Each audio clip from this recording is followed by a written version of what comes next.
Good morning friends. இன்றைக்கி படித்த ஒரு குட்டி கதை தான் பார்க்க போகிறோம். ஒரு ஊரில் ஒரு முனிவர் இருந்தாராம். அந்த முனிவருக்கு கோவமே வராத அந்த முனிவரை எப்படியாவது கோவப்படுத்தி பார்க்கணும் அப்படின்னு அவரோட சீடர்கள் ரொம்ப ஆசைப்பட்டாங்களாம். அதனால பல்வேறு முயற்சி பண்ணாங்களாம் அவரை கோவப்படுத்துறதுக்கு. ஆனாலும் அவருக்கு கோவமே வரலையாம்.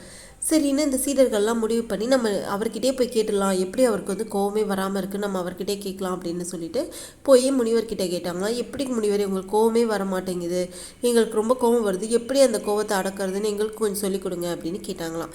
அதுக்கு அந்த முனிவர் சொன்னாராம், ஒரு நாள் நான் படகுல போய்கிட்டு இருந்தேன். அப்போ நான் தியானத்தில் இருந்தேன்.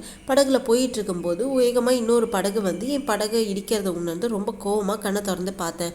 ஆனால் அந்த படகுல ஆளே இல்லை. அது யாருமே இல்லாத படகு காற்றுல கொஞ்சம் கொஞ்சமாக மிதந்துக்கிட்டு வந்து என் படகுல இடிச்சிருக்கு. அந்த படகுகிட்ட கோவப்படுறதுல எந்த பலனும் இல்லைன்னு உணர்ந்தேன் அப்படின்னு சொன்னார். நம்மளும் கோவப்பட்ட நேரத்தை வீணடிக்காமல் கடந்து போய்கிட்டே இருக்கணும். இந்த கதை பிடிச்சிருந்தா லைக் பண்ணுங்கள். Thank you, by.